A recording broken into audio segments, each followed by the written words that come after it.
Just imagine now, we are going from 30 frames to 200 with the new DLSS Enabler update, and our GPU is an RTX 3060. This works even with the RX GPUs and the GTX GPUs. Let's get started. So how to do it in your PC? It's so easy. You have to download those files from my website. Make sure to don't download the ads when you click in the first time. You have to wait some seconds and download. You have to download those two files as you can see. The first one is NVIDIA Streamline. The second one is DLSS Enabler by Arthur. So thanks Arthur for your DLSS Enabler mod. It's amazing.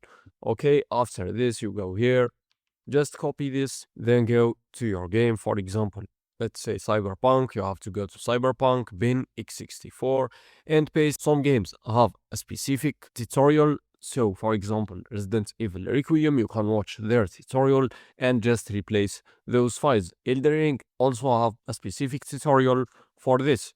Now after we get this file, now we have to go to the Streamline files, then go here, copy those, and go here and just paste. Now what you have to do is launch in your game. Okay, very good. If you press the insert key in your keyboard, Optiscaler menu will be opened. You can change settings there as any Optiscaler. If you press this key in your keyboard, this menu will be opened. Here you have to enable Ghostbuster, then go down, stats bar, we need this, and MFG Override, and here you can set this to wherever you want, and don't forget to save. As you can see, we are getting 6 times. I will go down to 2K to get more base frame rate to see the mod. Now I'm using 1440p, and as you can see, the experience is amazing. Imagine you go from 30 to 200 frames.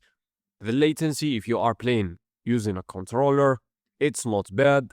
There is some ghosting, but with Ghostbuster, it's not that noticeable. As you can see, it's playable, but make sure to get a high base frame rate to get an amazing experience. So don't forget to subscribe. We are going to 1K subscribers.